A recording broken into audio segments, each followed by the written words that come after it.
Hola amigos de Regeneración, bienvenidos a la última emisión de este 2022 con su programa titulado Un Mundo Raro. Y bueno, pues cerraremos este año hablando de un tema muy importante, tal vez algunos lo han escuchado, se llama violencia vicaria y es parte o nace a partir de la violencia de género, sobre todo es un tema que ha tomado mucha importancia, visibilidad, y que todos tenemos que abrir los ojos hasta ante esta pandemia que lamentablemente en México ha crecido. Le damos la bienvenida a la licenciada Daniela Hernández del Corporativo Ramírez Luna. Mucho gusto, muchas gracias por el espacio. Me da mucho gusto poder estar aquí y compartir, porque es importante que esta información llegue a todas las personas, llegue a todas las mujeres, a todas las familias, a los abogados y a las autoridades para que pues tengamos estos focos rojos, estemos en alerta, sepamos qué es, cómo es, de qué se trata y cómo podemos prevenirlo, sancionarlo y evitar que perpetúe, ¿no? Ponerle un nombre a esta conducta, seguirlo llamando y pues darle seguimiento.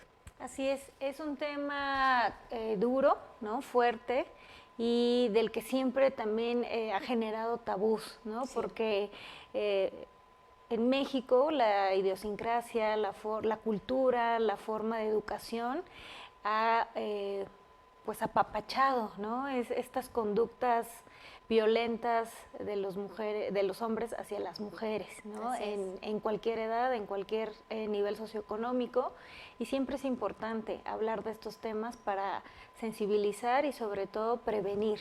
Así es. Pues ese es el punto. Me presento un poco. Soy egresada de la Universidad Autónoma Benito Juárez. Ya desde hace algunos años tuve la oportunidad de trabajar en otros despachos.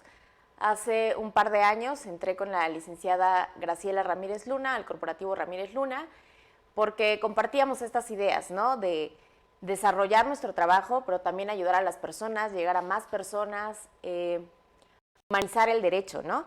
Hablar pues con cada cliente es especial, cada cliente es determinado, poder ponerle nombre a estas conductas que normalizamos, ¿no? Entonces, en el despacho eso es lo que tratamos de hacer. Yo desde hace algunos años pues he estudiado diversas ramas del derecho, pero pues me he enfocado en el área familiar. Yo estudié una especialidad en Derecho Familiar en la Escuela Judicial del Poder Judicial del Estado de Oaxaca, pues con el afán de mantenerme en constante crecimiento, actualización, con el compromiso para mis clientes, para mí como profesionista y pues para la sociedad. Así es. El tema del que vamos a hablar, pues ha sido poco sonado en nuestro país. No sé, a lo mejor por un periodo de hace un año comenzó a ser más sonado y visibilizado en nuestro país, pero es una conducta que apenas tiene nombre, pero que se viene viendo desde hace muchísimos, muchísimos años. En países como Argentina, Chile, Bolivia, suena más, pero realmente es una conducta que vivimos día a día, que muchas personas, muchas mujeres han tratado de denunciar, pero existe pues esta violencia institucional que soslaya las conductas de los agresores y que con el paso de los años, con el paso del tiempo, lo vemos como algo normal, ¿no? Y eso es lo que quiero invitar, que conozcamos un poco, que tengamos la fuerza para seguir hablando de ello y que desde cada espacio que ocupemos en la sociedad hagamos lo que nos corresponde, podamos aportar un poquito para detener, para frenar esto, para evitarlo y para evitar que continúe creciendo o que continúe generándose. A lo largo del tiempo hemos escuchado acerca de diversos tipos de violencia económica, violencia psicológica, emocional, física, sexual, la electoral, ¿no? Son conductas muy marcadas, muy sonadas, que salen pues en los medios de comunicación día a día. Lamentablemente, ¿qué pasa cuando una mujer rompe con este tipo de violencia con su agresor? Se piensa que con la denuncia, con la separación, ya sea del concubinato, de la unión marital, de esa relación sentimental que existía con esa pareja, ahí termina esa violencia, ahí cesa. Lamentablemente el agresor, como ya no tiene un control directo sobre la víctima, se hace valer de otros factores para continuar ejerciendo este tipo de violencia. Y ahí es donde nace la violencia vicaria. La violencia vicaria es un término que empleó la psicoanalista Sonia Vicaro desde hace muchos años y que ha sido sonado durante el transcurso de los años y hasta, como les comentaba, hasta hace un año aproximadamente, en México logró ser reconocida, tomó más fuerza, tomó valor, y en estados como Zacatecas, Hidalgo, Morelos, Estado de México, Yucatán, pues ya está dentro de su legislación. El problema acá es que no solo necesitamos que esté en nuestra legislación, claro, sino que realmente se ataque, que se ocupe, que nos hagamos responsables de estas conductas como abogados, como autoridades. La violencia vicaria es una violencia de género principalmente, que se ejerce, puede ser ante mujeres y hombres, ante padres y madres de familia. Sin embargo, yo voy a hablar sobre las estadísticas. En México ha sido mucho más común, y alrededor de todo el mundo, que esta violencia perpetúe en contra de las mujeres. ¿Qué pasa con una separación? La mayor parte del tiempo las mujeres tienen la guardia y custodia de los niños, y los papás, los varones, son los que ejercen el derecho de convivencia. Y entonces, a través de estas convivencias existen muchas amenazas de lo voy a llevar más tarde, hoy no te lo voy a regresar. No cambian esta ideología de que existe una autoridad que ya está velando por los intereses de las mujeres, que ya está velando por los intereses de sus hijos, y que se tiene que acatar a esto, ¿no? Entonces, ¿qué es lo que pasa? Muchas veces no los regresan después.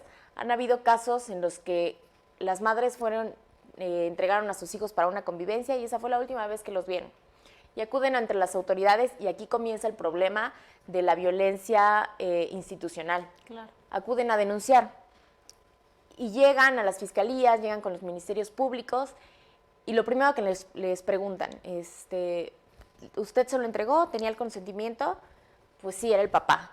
Ah, bueno, es el papá, pues no es un delito. ¿Tiene la guardia y custodia? Sí, pero es compartida. O sí, pero él tiene el derecho de visitas. No, pues ahí no podemos accionar una alerta Amber, ahí no podemos tomar más medidas. ¿Por qué no lo checa ante un juzgado familiar? Y empezamos con este problema de la revictimización, ¿no? Cuando se tiene que ir de boca en boca con todas las autoridades, contando la misma historia, llorando las mismas veces, pidiendo los mismos auxilios, haciendo el mismo llamado a las autoridades, y nadie lo toma en cuenta. Tocando miles de puertas, y que las autoridades, pues como se dice coloquialmente, se boten la pelotita entre ellos, y es un tema penal, es un tema familiar, y no toman cartas en el asunto, ¿no? Entonces, a través de este artículo que escribí, quisiera darles a conocer qué es la violencia vicaria. La violencia vicaria es una violencia de género donde se intercambia a los hijos como si fueran una moneda de cambio, como si fueran un objeto. Yo ya como agresor no tengo ese control sobre ti como mi víctima, porque tú ya rompiste ese vínculo. Claro. Pero tenemos hijos, ¿no? Tenemos hijos en común, y sé que eso es lo que más te duele. Incluso esas son las frases de los agresores. Te voy a dar donde más te duele. ¿Cuántas veces no lo hemos escuchado? Entonces, ocupan a los hijos como un objeto para generar daño hacia la madre. Puede ser mediante agresiones, de manera emocional, de manera física, de manera económica, el control que existe en no darles la pensión, en sí te voy a dar, pero hasta que yo vea que me estás insistiendo, que estás llorando, que estás desesperada, que ya no tienes de dónde sacar, que los niños están dejando de ir a clases, están dejando de tomar las clases extraescolares que llevaban, están dejando de tener el ritmo de vida que llevaban, y entonces de esa manera yo ya estoy teniendo un control. Pero no te estoy ejerciendo la violencia directamente a ti, sino lo estoy haciendo a través de nuestros hijos para que tú sufras las consecuencias. Esa es la violencia. Ahora, ¿qué podemos hacer? Pues desde nuestro lugar, desde nuestra comodidad, ¿no? Si somos las víctimas, pues identificarlo, ¿no? Si bien es algo que ha sido completamente normalizado, que todo el mundo dice, ah, sí, pero eso ya se ve, o te va bien, porque antes te está pagando la pensión, o antes te dejó ver a los niños, ¿no? Porque pudo inventarte cualquier cosa. No, ese no es el punto, no es dejar de normalizar esas conductas, alzar la voz, seguir tocando puertas. Yo sé que es sumamente complicado, porque cuando nosotros acudimos con una autoridad es con el afán de que nos ayuden, pero a veces encontramos lo vuelvo a nombrar porque tiene que ser así, violencia institucional, donde nos cierran las puertas, donde nos dan largas, donde lejos de ayudarnos cada vez van acrecentando el problema. Entonces yo les pido que tengan paciencia, que sigan alzando la voz, que toquen puertas. Así se llegó a reconocer la violencia vicaria por un grupo de mujeres que se acercaron, que alzaron la voz, que pidieron al Senado, que pidieron a las cámaras que esto se reconociera como violencia. Gracias a este grupo de mujeres, ahorita en México está empezando a sonar, entonces yo quisiera hacer un llamado a esas mujeres que están sufriendo eso para que sigan alzando la voz, que se sigan acercando a las autoridades, que se sigan acercando a sus abogados. Que pido también a los abogados de estas mujeres, de las personas que están sufriendo esta violencia, que detecten esos focos rojos, que sepan ponerle nombre a las conductas que nos dicen nuestros clientes, que sepamos expresarlo ante las autoridades, pero no únicamente a los abogados que llevan a estas víctimas, sino también los abogados que llevan a los agresores.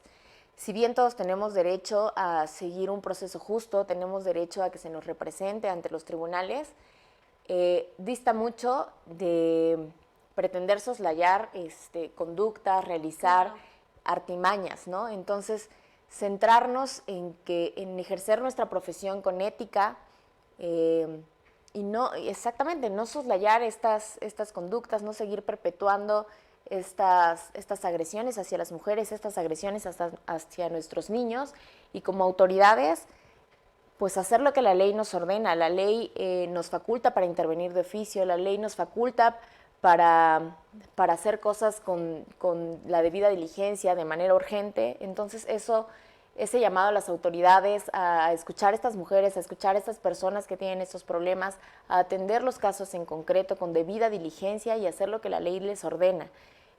Dejar de prestar oídos sordos, poner atención, porque hasta que comencemos a nombrar esta violencia, hasta que comencemos a sancionar, a no quitar el dedo de encima sobre esto, vamos a lograr detener y frenar toda esta violencia que se está generando y poder evitarla en un futuro. También, si como autoridad ya tenemos conocimiento de esta violencia, no solo poner un freno, sino evitar que esto continúe acrecentándose, ¿no? Desde el rol que tengamos en la sociedad, evitar perpetuar esta violencia. En el despacho nosotros tenemos el acercamiento con los clientes, queremos que se sientan cómodos, que sepan que van a estar representados por personas que tienen la capacidad intelectual para hacerlo, que pertenecemos a la Barra Mexicana Colegio de Abogados, que nos obliga a actuar con ética, conforme a los valores que nos rigen. Entonces, si bien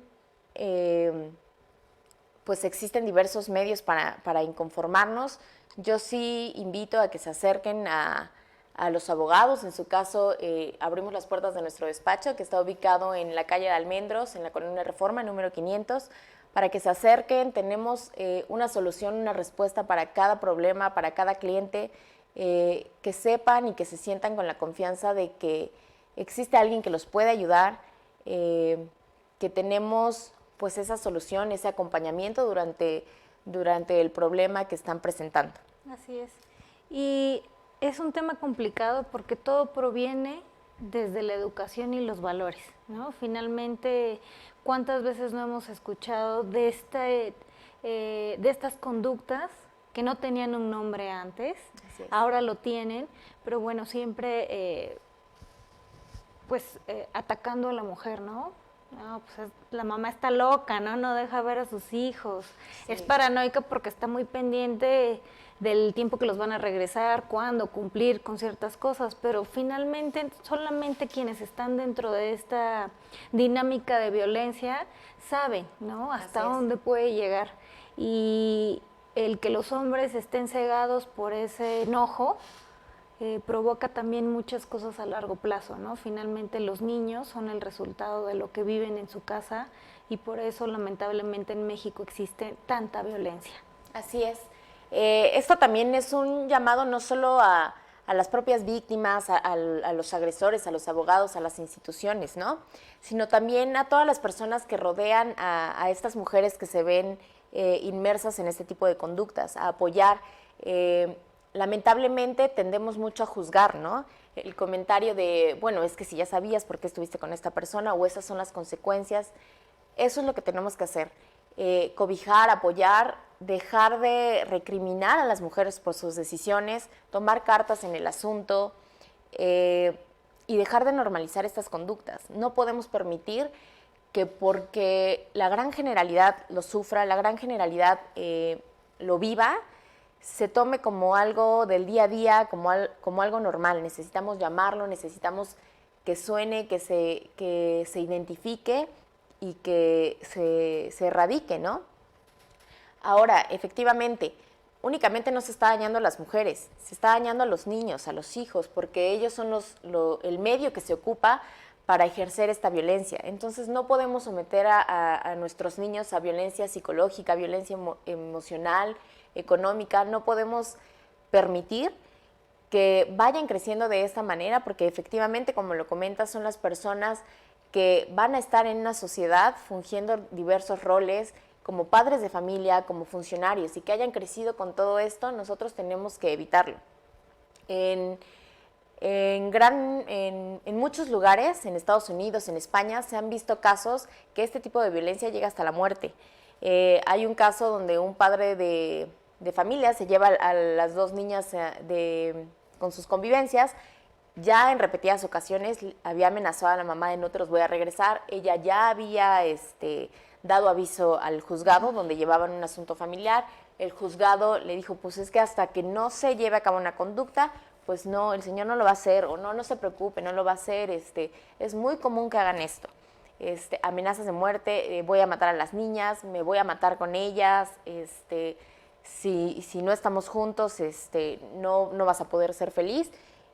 Y casos en los que lamentablemente ha pasado eso, han asesinado a los niños, se han suicidado a ellos o únicamente han asesinado a los niños, pero hay este tipo de conductas hasta dónde llegan, ¿no? Entonces no podemos quedarnos estancados y esperar a ver si pasa, a ver si no pasa. Claro.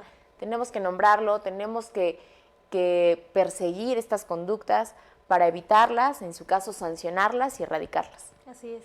Es un gran reto en los servidores públicos, primero tener esta sensibilidad hacia los casos que se presenten y sobre todo pues también esta capacitación continua, porque entramos en este rol también, ¿no? Es que ya las feministas radicales, todo les parece malo, todo les parece en contra y entonces siempre termina siendo una lucha de lo que se puede mejorar para que la sociedad también cambie.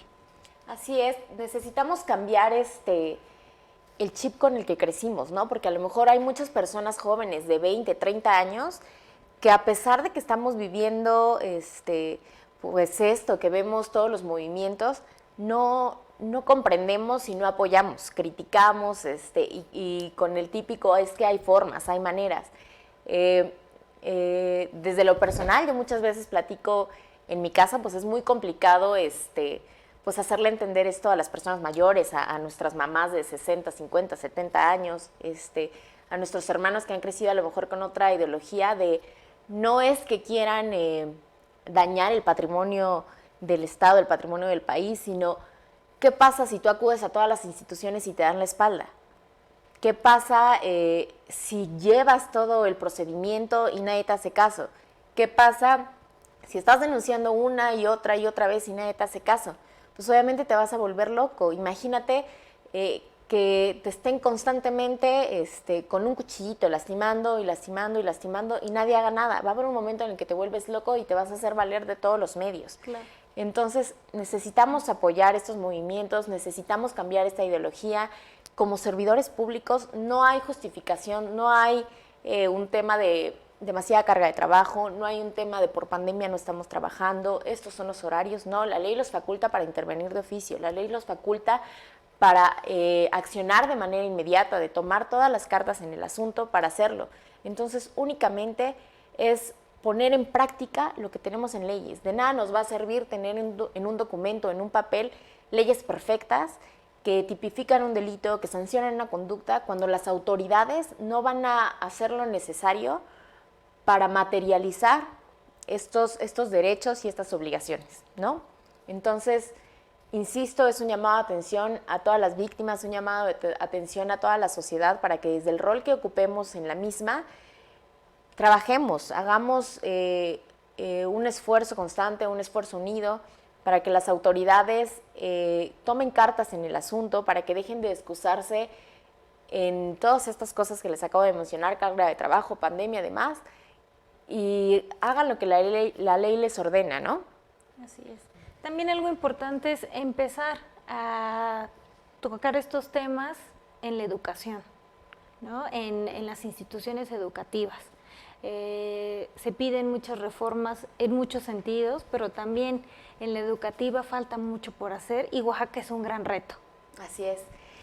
Como lo mencionaba, ¿no? De nada nos sirve tener las leyes, los códigos, un sinfín de artículos que digan cuál es la conducta, que diga cuáles son las sanciones, qué sí debemos hacer, qué no debemos hacer, si desde casa no los aplicamos, ¿no?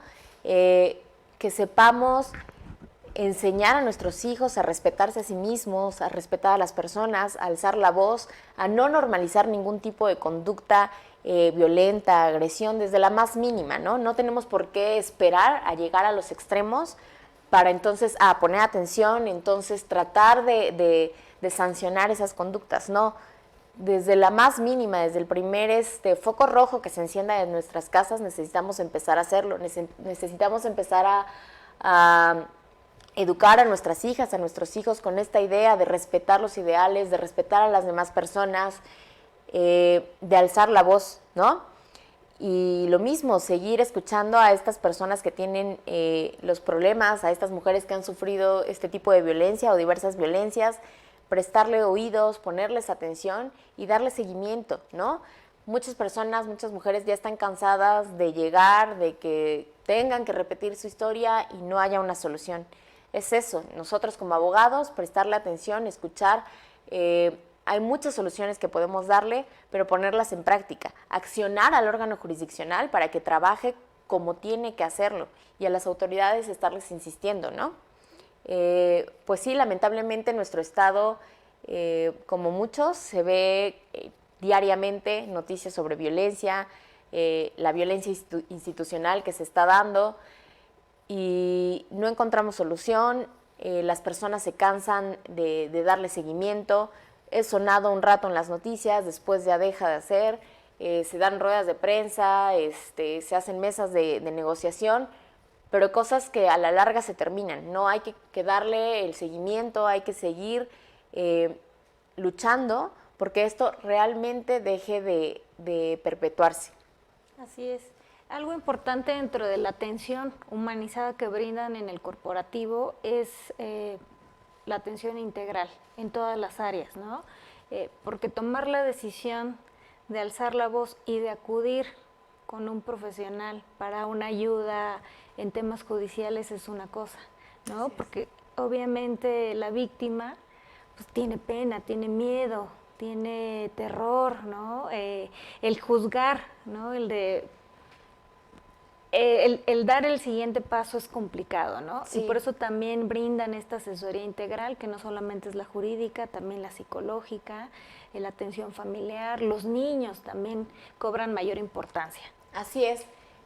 Otro punto importante que quiero mencionar sobre el despacho es que, como bien lo mencionas, no únicamente somos un grupo de abogados, también contamos con psicólogos, psicoanalistas, terapeutas, que también pueden ayudar a iniciar este proceso y a superar todo estas emociones que están enfrentando, a saber cómo externarlas y que podamos iniciar de la mano este camino, porque únicamente no es un tema jurídico, ¿no? Necesitamos que las personas estén conscientes de lo que estén viviendo, puedan externarlo y puedan llevar este proceso, ¿no? Por eso los invito a que se acerquen a nuestro despacho para que puedan conocer nuestros servicios, puedan sentirse tranquilos y acompañados durante toda esta secuela del procedimiento. y sepan que van a estar guiados por profesionales, ¿no? Es muy importante, como lo mencionas, que se sientan cobijados, que se sientan tranquilos, seguros y que sepan que pues van a estar acompañados durante todo este procedimiento. Es un tema de reaprendizaje. Así es. ¿No? Totalmente. Y empezar a escuchar estos temas, ¿no? ¿Qué es la violencia vicaria, la violencia de género? ¿Cuáles son las alertas? ¿Qué es lo que hemos escuchado, vivido? ¿No? El pensar si es normal o no es el primer paso para cambiar pues a esta sociedad, ¿no? Y que las futuras generaciones vivan de una mejor manera. Exactamente. Pues básicamente eso es lo que manifiesto o trato de hacer llegar en el artículo, ¿no? Ponerle nombre a esta violencia, a este tipo de conductas, llamarlas y seguirlas llamando y nombrarlas por como es: violencia, violencia vicaria, violencia de género, y no normalizar, ¿no? El hecho de que se repita una y otra vez, o que en la gran mayoría de las familias, en la gran mayoría de las personas esto exista, no lo vuelve normal. Hay que poner focos de alerta, hay que llamarla por su nombre y hay que atacarla. Así es. Gracias, licenciada, por esta plática, ¿no? Por empaparnos de este tema tan importante, ¿no? El próximo año esperemos regrese para seguir comentando y seguir haciendo hincapié, ¿no? En la sociedad, en nuestro auditorio, en todas las mujeres, en los niños, en los jóvenes, que no es normal. Así es. ¿No? Y cómo podemos cambiarlo. Así es. Pues muchas gracias por el espacio. Redes sociales, horarios de atención. Nosotros estamos ubicados en la calle de Almendros, número 500, en la Colonia Reforma, en un horario de 10 de la mañana a 4 de la tarde. Nuestros teléfonos son el 51-5000. De cualquier forma, ahorita les paso los demás números. Nuestro Facebook, Corporativo Ramírez Luna. Nos pueden encontrar en Google, nos pueden encontrar en nuestra página de Ramírez Luna Corporativo y también en Instagram como Ramírez Luna. Pues muchas gracias por esta plática, nos vemos pronto.